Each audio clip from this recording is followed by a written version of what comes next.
I am delighted to be here. Mark called, would I come? And of course, glad to. I didn't know how the COVID had affected Bossier, but I can tell you don't want anything coming this way getting on you, and I don't want anything coming that way getting on me either. Hasn't it done something to our churches? Nobody's got a mask on. That's a change, at least, well, I don't guess. I can see so far, and then my eyes kind of peter out. I'm glad to be here. I hadn't seen Dan in a good while. He's got the same hair color I do. What's left of yours. And it's good to see y'all in the choir. Sarah is one of my former absent members of a church I did as an interim. My last interim was in First Church Slidell.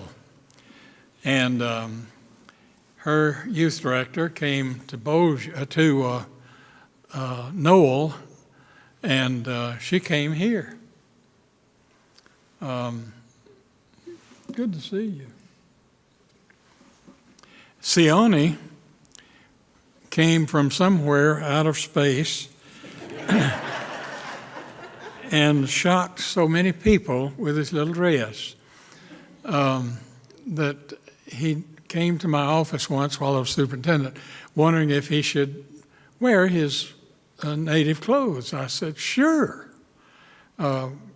We've got people who've been to New Orleans and they won't even know you changed.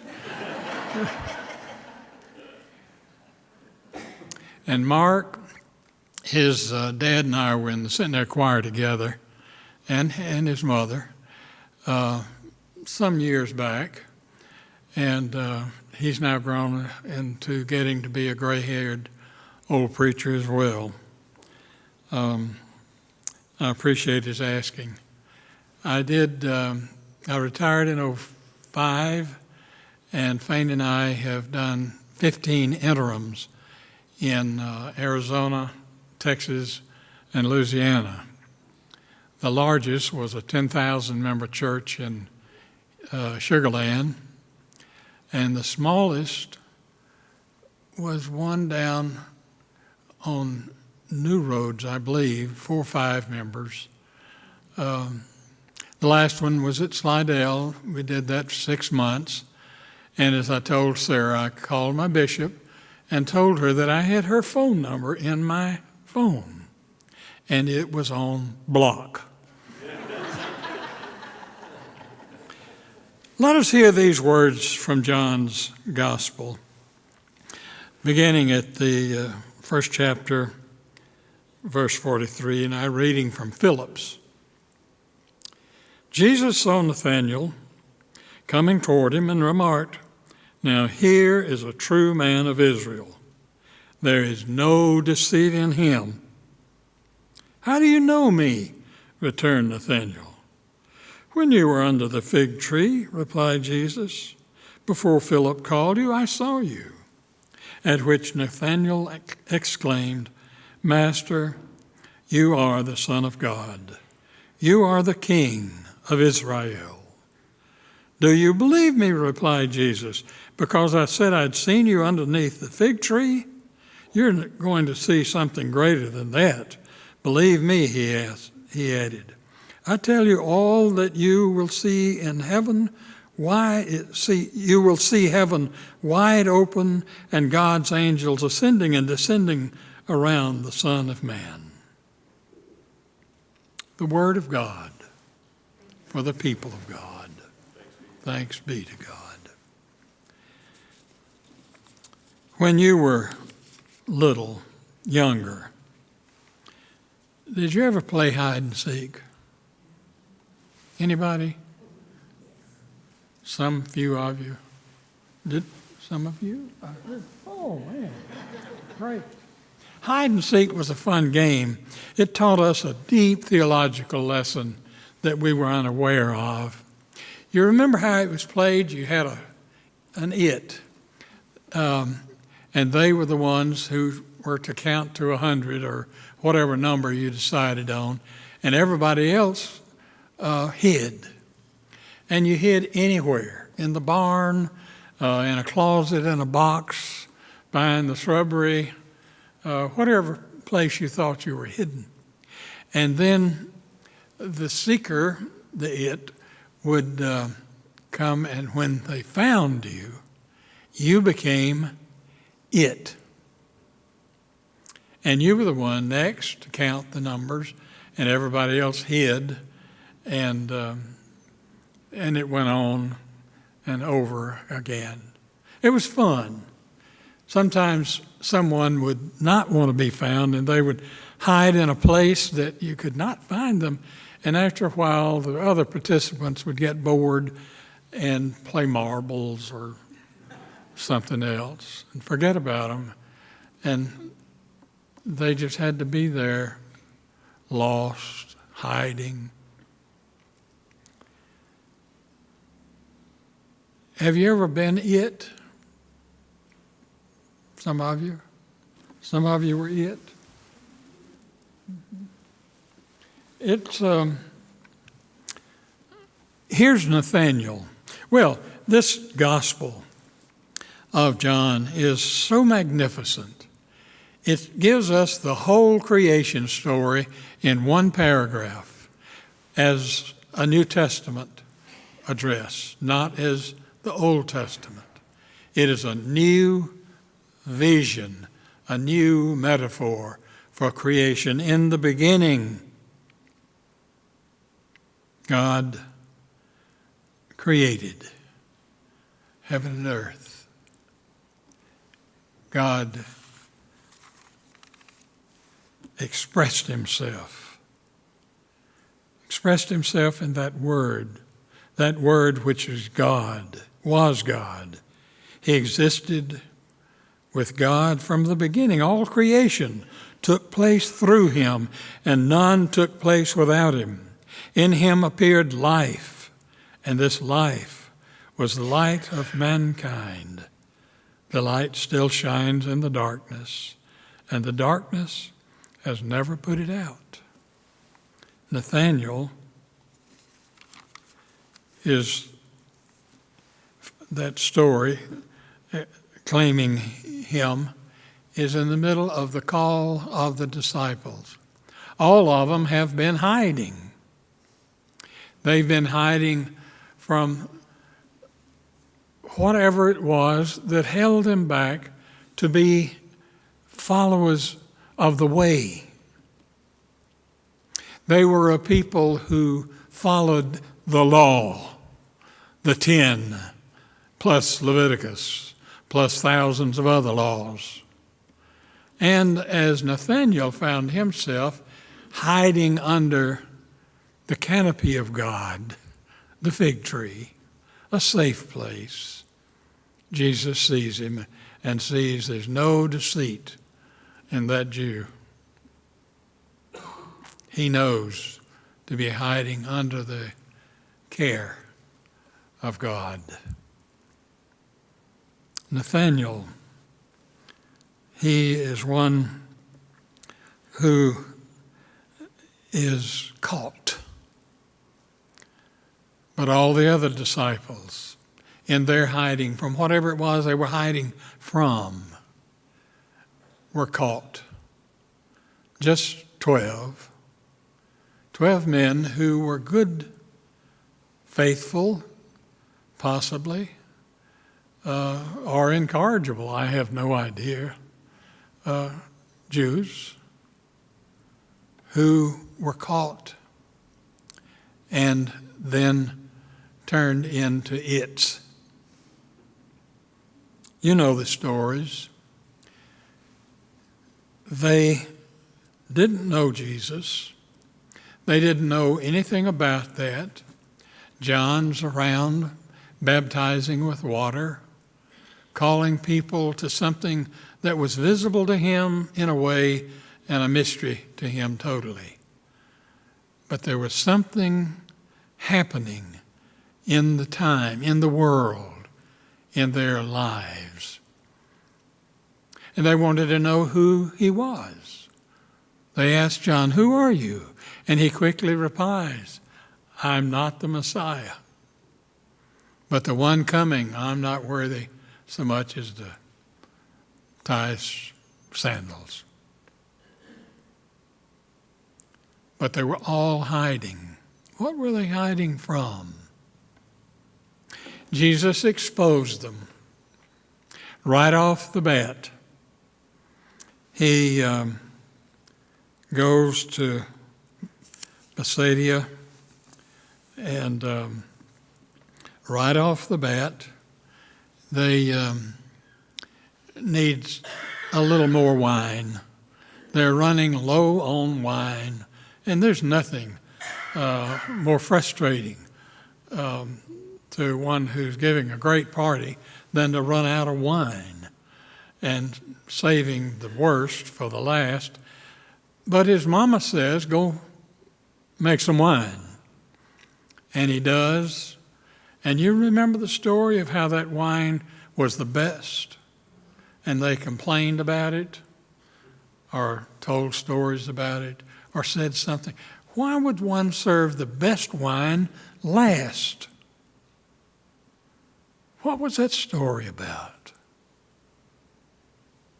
They hear stories, they see stories. There's a blind man. Jesus spits in the sand, makes a little putty, puts it on his eyes. The guy goes and rinses it off, and he can see. What's that story about? What's Jesus doing?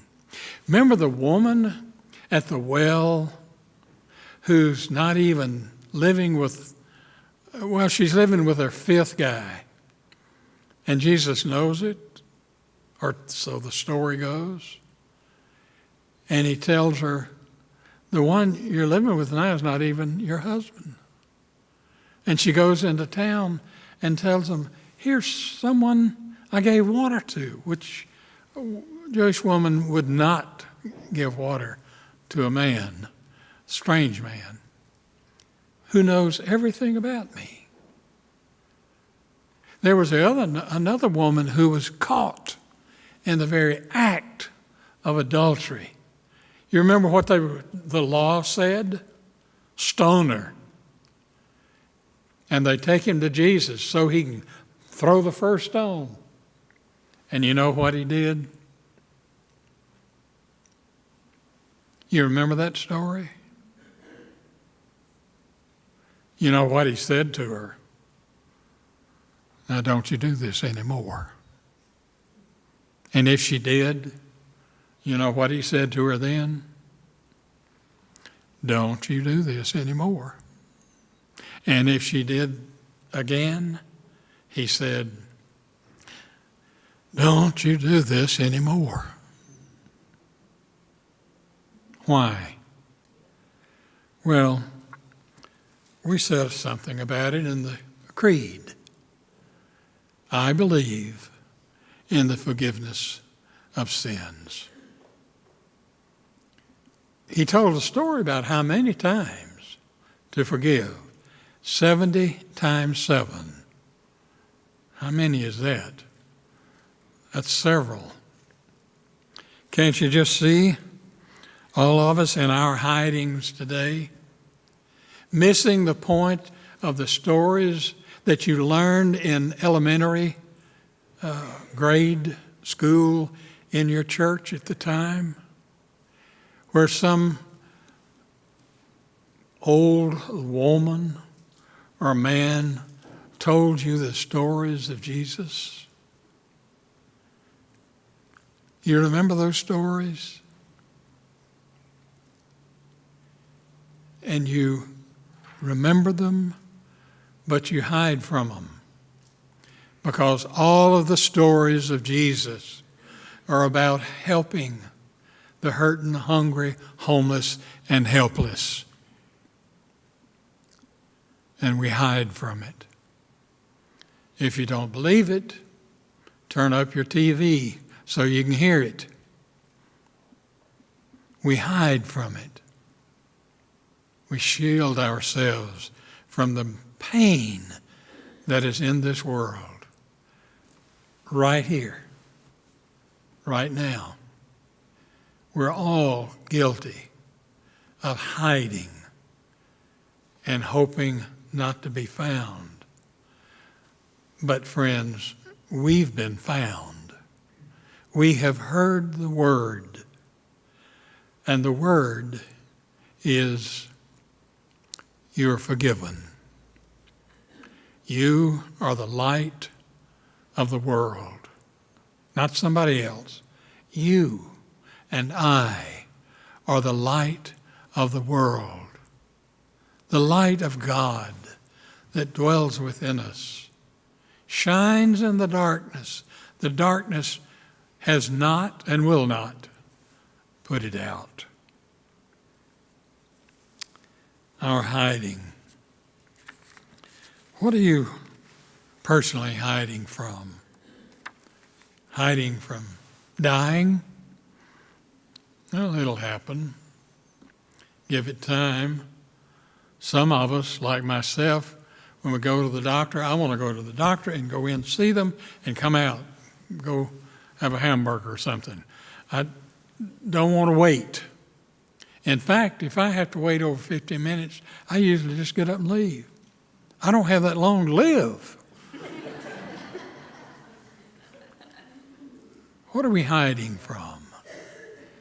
On our streets, in our homes. The stories of Jesus tell us what we're hiding from.